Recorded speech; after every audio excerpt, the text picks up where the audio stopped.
Namaste, viewers. Welcome to Jaipur Dialogue USA. Today, I wanted to talk about a variety of things that are happening around the country. And one of them is obviously the Nupur Sharma. Nupur Sharma has become a global entity today because of what she said about a written story, a fact. You can have any opinion you want. Anybody can have any opinion you want. But there comes a moment in time that we have to sit back and take a, what a nice word is, muayana karna padta hai ki what exactly did she say, what exactly was the reaction, was everything okay, could it have been better. These are classic scenarios in which we like to understand things, and this is important. The extent of violence that is going on, or extent of disturbances that are going on account of that, needs to be analyzed by politicians and pundits and all the thinkers. It's very important. Interestingly enough, a Dutch politician, Geert Wilders, openly came out on Twitter supporting Nupur Sharma, that she said everything truth. And he even implored upon Mr. Modi to come out open and support Nupur Sharma as a freedom of speech. There are a whole lot of issues that go on. Very important. India seems to have become a hunting ground for everyone from around the world. And I have said this on my show a couple of times in the past, that the left, liberal, all kinds of gangsters have moved to India to destabilize Indian democracy, Hinduism, and Prime Minister Modi, who is at the moment a symbol of Hindu unity. Maybe he's more secular as a leader, or he's acting like one, but nobody can take the reality that he was once upon a time an RSS activist. That itself is enough for anti-Modi, anti-RSS, anti-Hindu forces to blame him for everything else. But there are three issues which are important, and I wanted to mention that here. The entire cabal of anti-India, anti-Modi, anti-Hindu cabal will have clearly creating disturbances in India until 2024. This is important to bear in mind. They will attack things Hindu, things India, things Modi on three aspects. One of them is human rights violations. If any one of you have noticed, in America, particularly in my country here, there is a very directed way, very determined way. There is a group of people, including Hindus and Hinos in America, who are raising a bogey of alarm. This is important. Forget about evidence. Forget about the truth. Forget about the reality. They are raising a bogey alarm in America that an impending Holocaust and genocide of minorities is coming in India by Hindu forces. This is very important to bear in mind. That is the brush under which you and I are being painted as, that we are likely to cause, or India is likely to experience, a genocide of minorities. Uske bare mein, they are raising a storyline, a narrative that is being built in the eyes of the Western world. And therefore, it is a minorities are unsafe human rights issue. The second issue is that anything that Prime Minister will do, whether for economic change or a social change, it will be branded as anti-minority, or some group will be unhappy. Because remember one thing, it's a gospel truth that whenever you want to bring about a change, there will be one group or the other that will be unhappy. Change doesn't help everybody equally. That's the truth. It will be having a scenario in which some people would be unhappy. The famous jargon is catch that unhappy lot and incite them for violence. We know about farmers' struggle.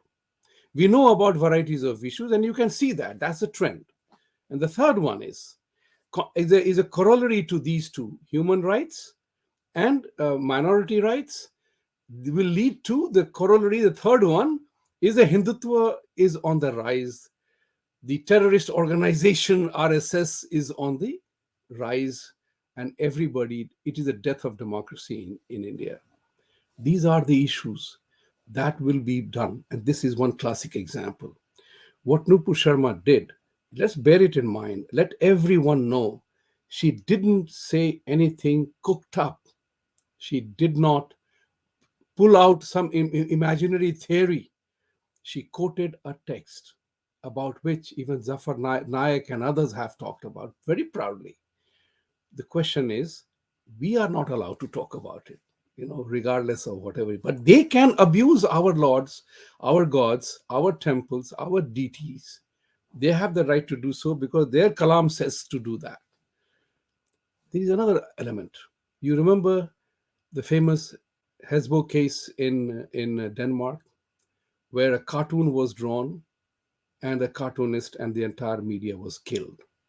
This points out to a very interesting scenario that does Islam respect anybody else? It's a thought. It's not an accusation. It's a question to ask.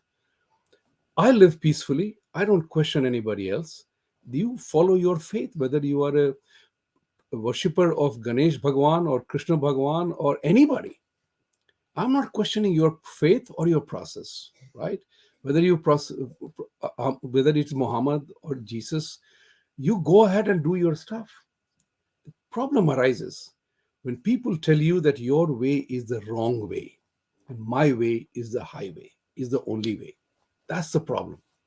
And that, if we are able to respect and accept another person the way he or she is, life becomes better. It's very important to bear in mind. The clash of civilization that has happened and that is happening, that somebody looks like trying to destroy Hindus the way they are, is a problem. Nupur Sharma is a victim of that violent culture. So you can't be a religion of peace. At the same time, you say that I will kill all those people who don't believe in me. Think about it. And that application itself needs to be questioned. What is the need for, after Nupur Sharma has apologized, there is no need for this kind of a violent act. It's very important to bear in mind. And today we live in a world of technology. We get to know everything at any given point in time, whether it's raining in Delhi or in Ulaanbaatar, Mongolia. I can know what is the temperature on the streets and what is the traffic signal. We live in a very remarkably interconnected world, and as a result of which, we get to know the truth very quickly. That's very important to bear in mind. Whether you are Khanum Arfa or Rana Ayub or anybody, if you spew venom, it's visible, and we know what you are doing. That's what is important. That's what India, humans as a whole, need to contest. You can't have a culture of violence as your negotiating tool. It's important to bear in mind, because every time I see that if Muslims are unhappy, they immediately resort to violence, target one individual, and silence everybody else. That's the modus operandi. There is no dialogue, there is no debate, there is no discussion. I'm not imposing our will on anybody else. Hindus are not indulging in any proselytization. They are not indulging in any kind of a conversion machinery. We are happy as we are. As a process, we are very satisfied the way we are going on. We don't interfere in anybody's faith, but people are looking at India as an unfinished business. Bear in mind, because we were subjected to thousands of years of rule by the British and the Muslim theology, Christianity and Islam, but Indian civilization has survived. Even though we have lost Afghanistan as a Mahabharata kingdom, Gandhar, we have lost Pakistan, we have lost Bangladesh, but we have survived. Now it is this unfinished business called India and Hindu is under attack. We are living in the world of mutual coexistence and freedoms. We talk about that as a democratic tool. Those who abuse that, they have to rethink. And those who are getting abused, they also have to rethink how to protect, because traffic moves both ways. Respect and acceptance has to happen on both sides. It's not one way traffic. I'm little disturbed and annoyed. Disturbed and annoyed for the simple reason that I see the writing on the wall when one segment of people are openly calling about our destruction. That's very important. And the frustration of the Hindus is also very clear. Modi is not doing this, or he should have done this. Preaching has become an element of advisory services these days. Everybody can say what he must do, what he, she must do. But important part was an action was taken against Nupur Sharma, right or wrong. I'm not sitting on judgment here. I'm not in India. I'm sitting in America and observing it from the sidelines. She apologized. She gave the statement that she concurs with the steps taken by the central government and her party. Now the matter must end. Modi ji must go back to the war room. That this is not the only one. He has to think about it from a strategic sense. What must happen next? That is critical. It's not stopping here. Today is Nupur, tomorrow it will be somebody else. How do we deal with this situation on an ongoing basis is the issue. हादसे होते हैं, हादसे में change होता है. The question is, will it repeat itself? Knowing the culture, the way they practice, the odds are it's going to happen again because they don't agree with you. What is important here is that so-called intellectuals and social, VIPs like Farhan Akhtar and others, they continue to make ridiculous statements. As Nasiruddin Shah says, "Oh, Modi should have done more." I'm asking Nasiruddin Shah, Amir Khan, Salman Khan, and others: Is that the best that you can do? Have you ever thought about it? That the world today knows the truth. That's the important thing for you guys to bear in mind. Whether Rana, Ayub, Sherwani, and others, think about it. Does anybody really like you anymore? Think about your own image. You guys are actors and thinkers and writers. Ask this simple question: do the people of the world, do you think they don't know what you're doing? You profess peaceful religion, you profess as the culture of peace, but what exactly are you doing? You indulge in violence at the drop of a hat. Have you ever thought about your public persona, public image? And you are not going to get it back, regardless of what you might say. It's important to bear in mind. As a human, there is one thing common between every single human being on the planet Earth. Our genome research says our DNA is the same. Whether you bow in the mosque or a temple or a church, you go down on your knees to pray. We do that as a uniform principle. As Hindus, we do Ardha Sashtang or Purna Sashtang. You go down on your knee, you bow completely. That's what the important part is. We pray in the same way. But if you profess violence from your religious places, don't expect others not to react. And the law of physics is very simple. Every action has an equal and opposite reaction. You expect other people to be buried? Yes, it's not going to happen. In management jargon, we call it every trend has a counter trend. So, ladies and gentlemen of Islam, beware of this element. It's a absolute truthful management lesson that everything that you do has an action, repercussion, and impact and implication on somebody or some other point. There will be a response. The response is good, bad, or ugly, I do not know. But try we must, as human beings, to bring about harmony in life. I'm not saying people don't get angry. I'm saying that people will get angry for something silly that we done to them. Important part is how do we react to that? Every time violence? In countrywide violence? Every violence in Denmark, Netherlands, and Europe? What did France do? When you talked about Charlie Hebdo, the French president put his cartoons all over the official buildings. What could you do about that? Nothing. But you are coming to bully and harass. And that is an important part. But comes to another issue. India and Indians and Hindus, every Indian must begin to resist this temptation of taking things lying down. I hear that in Uttar Pradesh, a couple of violence creators, their houses were razed. The whole system of democracy is under duress. I think that was a very powerful action to do. Because in democracy, one thing happens when the enemies of democracy begin to abuse our process to defeat us, then we have to play the game better. Whether it's football or cricket, you always win when you play the game better than your opponent. Bear that in mind.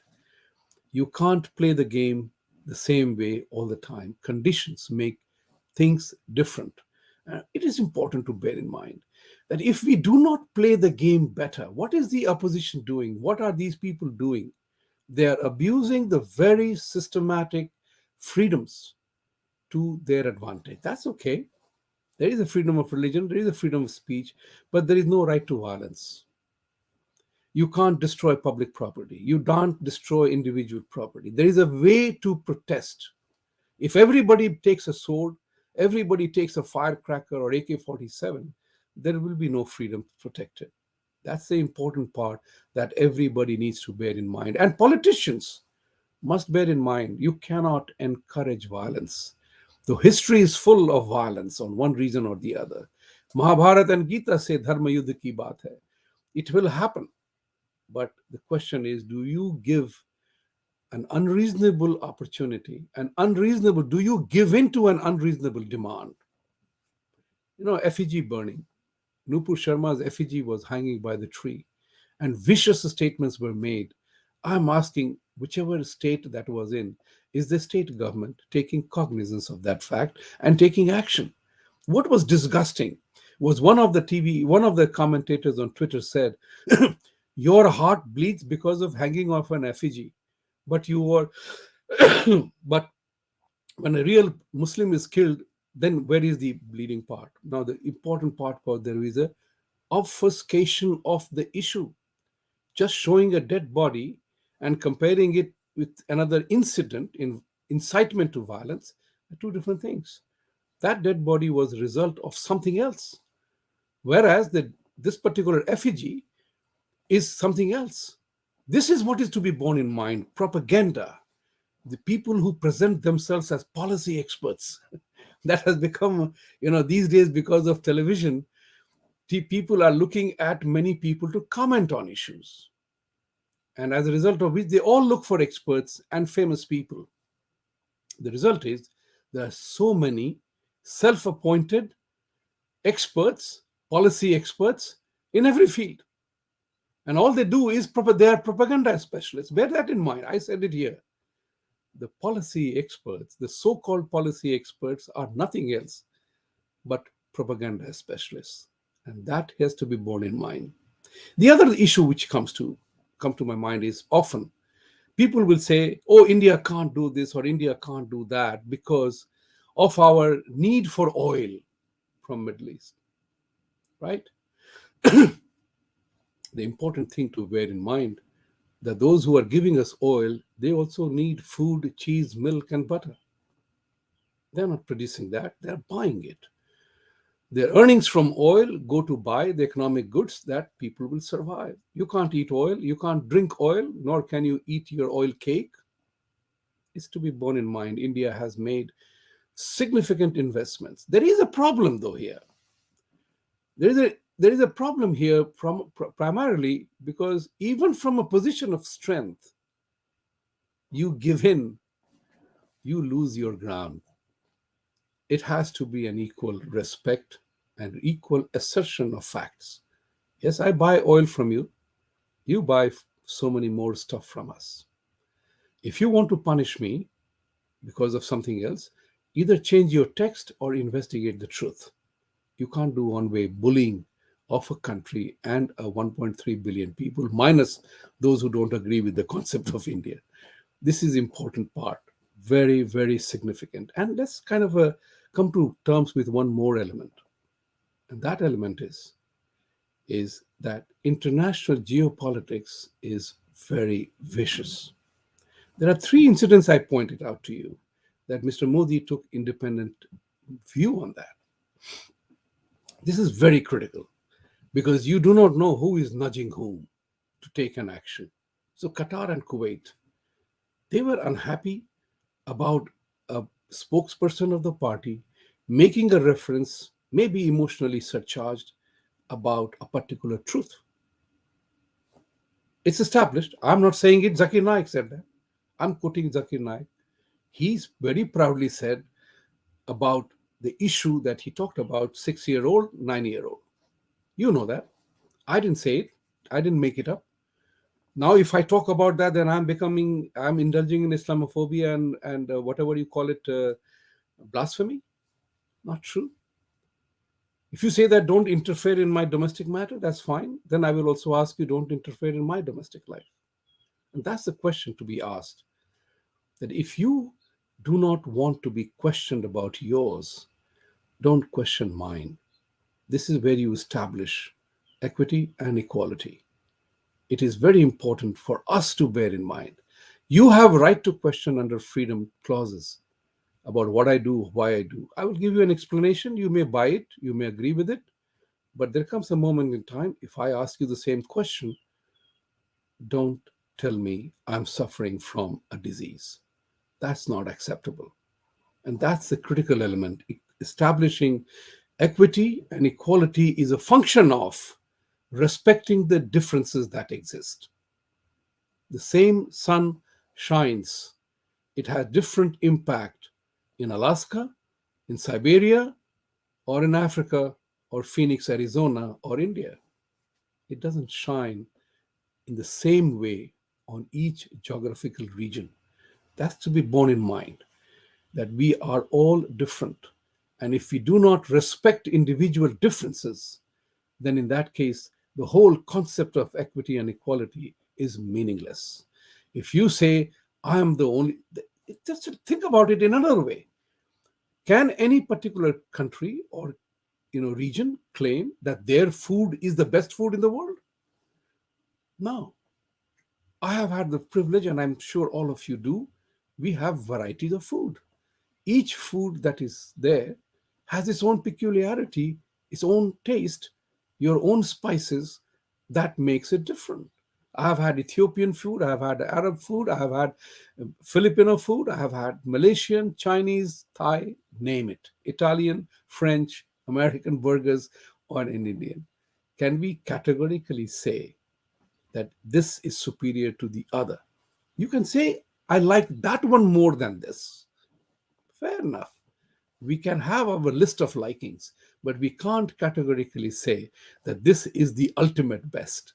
Hoga, if you take a polling, majority of people may like a particular thing. That's all right.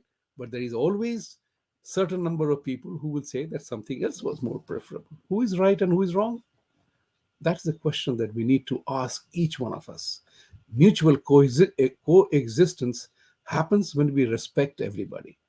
And there is another important element to this, is that India is a very interesting country because we are the only country in the world which is neither Christian nor Islamic. So India will have to endure a permanent brisk walking, tightrope walking, who you support, who you don't. But I was referring to three things that were important. One of them is that India and Prime Minister Modi have always taken an independent stand on an issue. You know, and there were a couple of things that have happened which has angered America. I live in America, so I can tell you that. One of them is that Mr. Modi was very favorable to Mr. Trump in another time, right? We all know that. Massive rallies and convergence of thoughts and views. Democrats did not like it. Did not like it. I know that because I've seen it happen in the body language, Democrats wanted to teach Modi a lesson for his bonhomie with Mr. Trump. And we know that Mr. Trump may not have been the most endearing of persons with his choice of words. He put people off, many people, with his choice of words. Whether he was doing right or wrong, that's a story for another day. But people developed chemistry, and that chemistry worked. But Democrats didn't forget it. Now look at post Trump era, Mr. Biden as president. The Quad got established, which is true. That is what is the actually glue that is putting India in a better frame than otherwise. The international geopolitics, if you look at the chessboard, is truly remarkable. Three things happened, and I'll pick these events as one by one. United States under Trump was totally against Iran. Democrats are totally pro-Iran, right? So there is a clash there. Mr. Trump is on record saying, why are we trying to solve the Middle East problem when they have been living with this problem for thousands of years and they haven't solved it themselves? Iran, Shia, Saudi Arabia, Sunni, they keep fighting. Saudi Arabia-led countries fought against Qatar. And the tribal warfare goes on. So if nobody has been able to solve the problem, why are we getting involved? They are oil rich. So they sell oil. So India needs energy. India has 120 million or 140 million Muslims in the country. So India wants to maintain a friendly relationship with everybody. But in that friendly relationship, you have Qatar, you have Saudi Arabia, and you have Iran. We have very different relationship with all of them, which is actually, it should be. So in the Iran thing, United States was insisting on India not to boycott Iran. India did not, but negotiated a separate deal, expressed its own requirement, and succeeded. Number two, when MBS, Mohammed bin Salman, was accused of killing journalist Khashoggi, there was a massive uproar against him. That was the time Khashoggi came to India. Prime Minister Modi broke the protocol, went to airport, hugged him, led to a $50 billion worth of partnership with the Ambani Group, if my memory is correct, and a commitment to invest $100 billion in India. Major thing happened. Plus, it also led to chastening Pakistan in relation to many things that India deals with, Kashmir and others. This also annoyed America. The third is the Ukraine thing, a country which is ranked as one of the most corrupt countries in the world. The battle is there. And Prime Minister Modi and India, and I think rightfully, I believe rightfully, I shouldn't say I think, I believe rightfully, chose not to get involved in it. The reason is very simple. India has had a very long-standing relationship with Russia. If Russian veto was not for India, we would have lost the Kashmir thing long, long, long ago. The stupidity of Nehru, and I dare say that, the absolutely myopic and silly thought of Nehru to have referred the United Nations the Kashmir issue. Same imperialists and same colonialists who were making of Security Council, to hand over it to them, solve my problem. That is the height of stupidity that India is still bearing it. The man pulled back a winning army, and we made ourselves a global goat that people can come and take a shot at. Nehru must not be ever forgiven for that, because he stopped a winning army from taking back the captured land by the Pakistani invaders. And second, he referred the matter to United Nations. My baap tum sambhalo mera member. That was the greatest act of treason. It's a strong word, I know, but it is an act. It is a treasonous act in which you surrendered the authority of your sovereign nature to a body that was also itself 2-3 years old, post Second World War. What are we talking about? Kashmir became the issue. And none of these people have. So we have a very special relationship with Russia. They have stood by us. America, we Americans, in America has sanctioned India several times. Russia did not. It has stood by India. And there is geographical proximity as well. Russia and India have been doing ruble trade, rupee ruble trade, with Iran as well. So India has to manage. And this is the issue that we Americans need to be careful about. Our politicians, and myself included, we always talk about country's interest first, which is fair enough. Nothing wrong in it. That doesn't mean that other countries don't have the right to look at their interests first. And that's what is important. We as Americans have to begin to play the game better. India and America have to learn that as democracies, we must not do anything that weakens democracy itself. That's the binding issue for both these countries to bear in mind. You do not do anything. So, I told you about three incidences. Ukraine is an issue where it's a tricky one.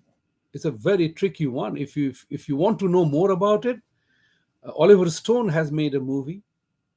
Look it up. It's on Rumble. It will not be allowed to be told anywhere else. The history of Ukraine is truly remarkable. How it gets sandwiched between Russia and rest of Europe. The other part, which is also very important, these are issues I'm leaving behind with you to think through. Muslims must think about their own image and persona. What is happening to you? You can't claim as a religion of peace and indulge in violence as your only tool of negotiation. That's important to bear in mind. Hindus have to get up and stand this far and no further. Ek Lakshman Rekha is important concept in management and relationship management. There is a point you can't go beyond. There is a science and technology that tells you the truth, that can be used to tell the truth, and that can be used to spread hate. Where does the line get drawn? We have to draw the line. And then there is international geopolitics. Sorry. And then there is international geopolitics. People have permanent interests. People have their own interests. There is no permanent friendship. It has to be played. The game has to be played better. It's time to those who are abusing the rule of law to be taken and handled carefully. These are fundamental issues. And we can keep on talking about Surah this, Mahabharata this, Bible this. But bear in mind, in this God created universe, we are all equal and we are very different. If we do not respect individual differences, collective differences, then the concept of equality and equity just doesn't make any sense. That is to be borne in mind.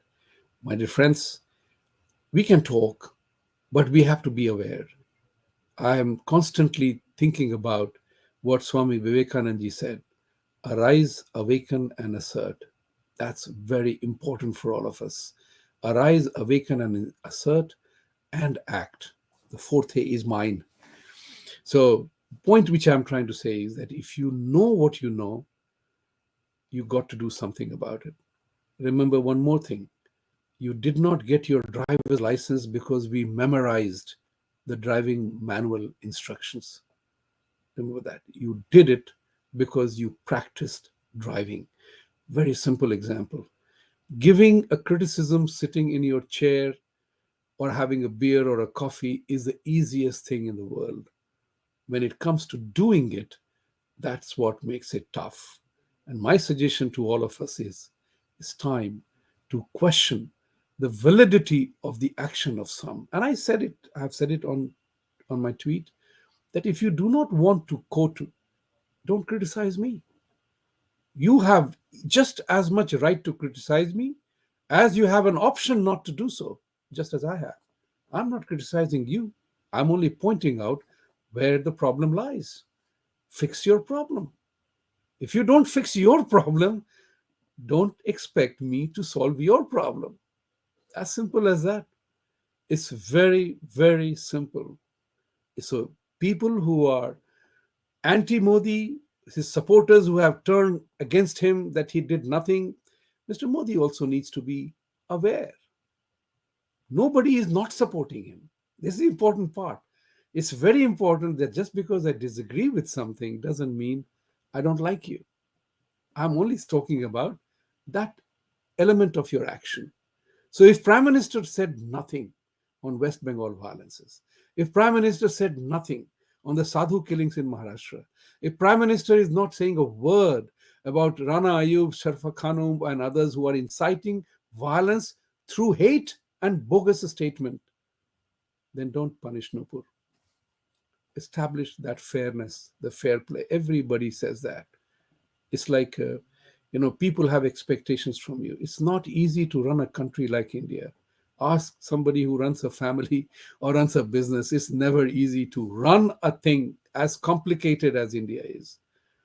So you have all our support, Prime Minister Modi, but it's time you showed the balance. It's very important, sir. It's critical. If you have time to comment on Shabana Azmi's welfare, and nothing wrong in it. If you have time to comment upon Shabana Azmi's knee or ankle injury in a car accident, and you say nothing about West Bengal killings of Hindus and pujaris and priests being killed in Maharashtra, that's the time you hurt your credibility, sir. We are your supporters. That is important to bear in mind. And the critics will come. Your most important well wishers will be the first to point out where you are going wrong. You do not need a Rag Darbari. What you need is honest evaluation of things that happen, decisions you make. And it is critical. Yeah, there are times when you will take a decision, we will have no capacity to understand that. That's possible. We may not have the information, the intelligence to why you arrive at a particular decision, but it is up to you to explain to us. you know Freedom of speech. And you may not have given a press conference, Mr. Modi, for as many years. That's okay. There is a style, because you are talking to people in मन की बात. तो अपने मन की बात में ये भी कहिए साहब कि क्या ये सच हो रहा है. लेकिन एक बात बहुत ही इंपॉर्टेंट है.